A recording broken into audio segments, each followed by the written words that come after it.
Hello friends, मैं प्रतिमा और स्वागत करती हूँ मैं आप सबको अपने यूट्यूब चैनल पे। आज का हमारा टॉपिक है मौर्य प्रशासन। आज हम मौर्य प्रशासन के बारे में देखेंगे। पिछले वीडियो में हमने मौर्य काल के बारे में देखा कि मौर्य काल में साम्राज्य कैसा था तथा वहाँ साम्राज्य कैसे थे, वहाँ पे कैसे शासक थे, कैसे शासन व्यवस्था चलाया जाता था। आज हम देखेंगे प्रशासनिक व्यवस्था कैसे चलाया जाता था, वहाँ का प्रशासन कैसे था तथा वहाँ के लोग शासन किस प्रकार से करते थे। तो चलिए बिना देरी किए वीडियो को स्टार्ट करते हैं। मौर्य प्रशासन में प्रशासन की सबसे बड़ी इकाई थी केंद्र। प्रशासन की सबसे बड़ी इकाई क्या थी, तो केंद्र को कहा जाता था। उसके नीचे आता था प्रांत। प्रांत के अधिकारी को चक्र, वायसराय, आर्यपुत्र, कुमार, उपराज्यपाल या राज्यपाल कहा जाता था। प्रांत के अधिकारी को क्या क्या कहा जाता था, तो चक्र, वायसराय, आर्यपुत्र, कुमार, उपराज्यपाल और राज्यपाल कहा जाता था। प्रांत के नीचे आता था मंडल। मंडल को प्रादेशिक कहा जाता था।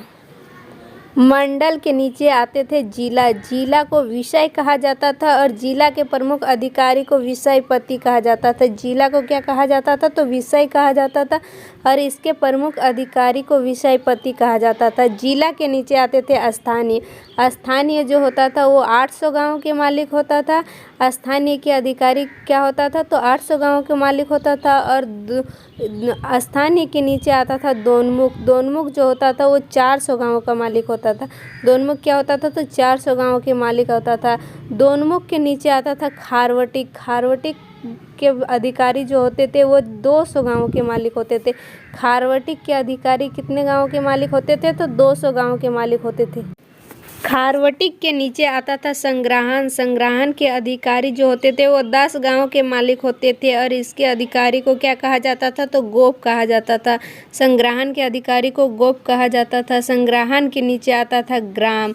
ग्राम के अधिकारी को ग्रामीणी कहा जाता था और यह ग्राम जो होता था यह प्रशासन की सबसे छोटी इकाई होता था। ग्राम जो होता था वो क्या होता था, तो सब प्रशासन की सबसे छोटी इकाई को ग्राम कहा जाता था। चलिए अब केंद्र प्रशासन को विस्तार पूर्वक समझते हैं। केंद्र प्रशासन का सर्वे सर्वा कौन करता था, तो राजा करते थे। केंद्र प्रशासन का सर्वे सर्वा कौन करते थे, तो राजा करते थे। उसका देखभाल पूरा राजा के हाथों में भागदौड़ होता था। अब हम जानते हैं संसद की प्रमुख 3 इकाई कार्यपालिका, न्यायपालिका और विधायिका, इन तीनों का भी मालिक राजा ही होता था। कार्यपालिका, न्यायपालिका और विधायिका, इन तीनों का मालिक कौन होता था, तो राजा ही होते थे इन तीनों का मालिक। इंडिका में बताया है कि राजा का संरक्षण स्त्रियां करती थी। इंडिका को किसने लिखा है, तो मेगास्थनीज ने लिखा है। मेगास्थनीज जो सेल्यूकस के राजदूत थे वो चंद्रगुप्त के दरबार में आए थे। इन्होंने क्या लिखा था, तो इंडिका लिखा था। इन्होंने अपने इंडिका में लिखा है कि राजा को जो संरक्षण होता था वो कौन होता था, तो स्त्रियां होती थी। अब देखते हैं मंत्रिपरिषद को। मंत्रिपरिषद जो होते थे वह राजा का सहायता करता था। मंत्रिपरिषद क्या करते थे, तो राजा का सहायता करते थे और इसके सदस्यों को 12,000 वार्षिक वेतन दिया जाता था। मंत्रिपरिषद के जो अधिकारी होते थे उसको कितना वेतन दिया जाता था, तो 12,000 वेतन दिया जाता था। और मंत्रिपरिषद का चुनाव उपधा परीक्षण के द्वारा या अमात्य वर्ग से होता था। उपधा परीक्षण कोई नियम होगा इसके द्वारा या अमात्य वर्ग से होता था। अर्थशास्त्र में मंत्रिपरिषद को मंत्रीन कहा जाता है और अर्थशास्त्र जो चाणक्य ने लिखा था इसमें मंत्रिपरिषद को क्या कहा जाता है, तो मंत्रीन कहा जाता है। अब हम देखते हैं मंत्रीन। मंत्रीन का जो वार्षिक वेतन होता था वो कितना होता था, तो 48,000 वार्षिक वेतन होता था। और मंत्री के जो अधिकारी होते थे उनका वार्षिक वेतन 12,000 होता था। मंत्रीन के अंतर्गत आता था प्रधानमंत्री, पुरोहित।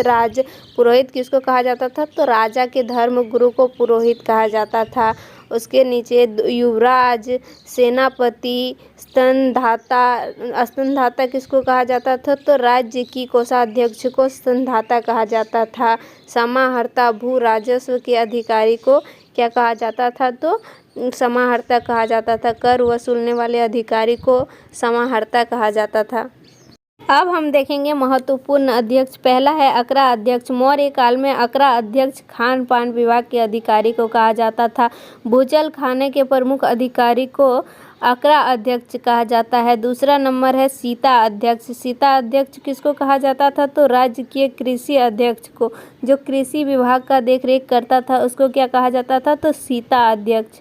तीसरा है गणिका अध्यक्ष। गणिका वेश्या का जो अध्यक्षता करती थी उसको गणिका अध्यक्ष कहा जाता था। चौथा है पन्या अध्यक्ष। पन्या अध्यक्ष किसको कहा जाता था? तो वाणिज्य विभाग के अधिकारी को पन्या अध्यक्ष कहा जाता था। जो सामान को ले जाने आने का देख रेख करता था उसको क्या कहा जाता है? तो वाणिज्य अध्यक्ष।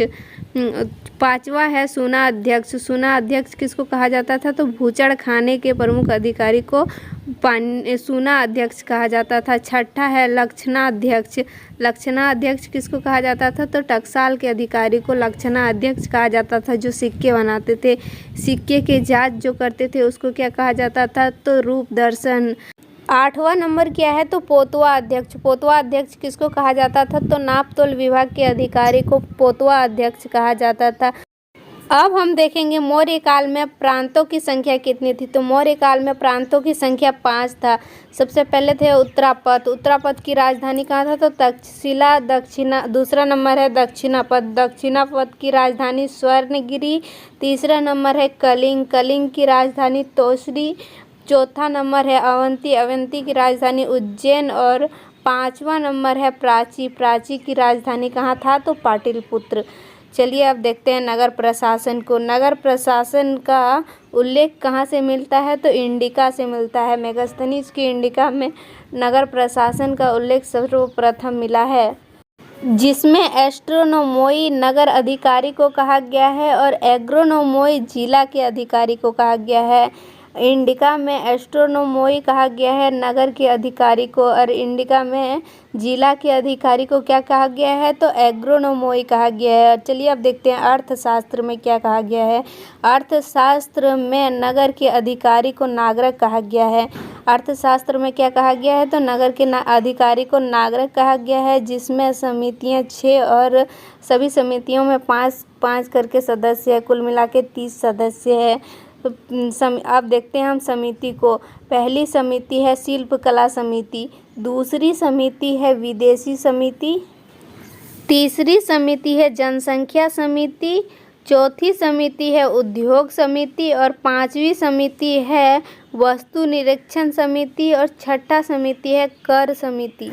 चलिए फ्रेंड, आज के लिए इतना ही। मिलते हैं अगले वीडियो में, तब तक के लिए बाय। आपको अगर मेरा वीडियो पसंद आए तो लाइक एंड सब्सक्राइब करना ना भूलें। Thanks for watching my video.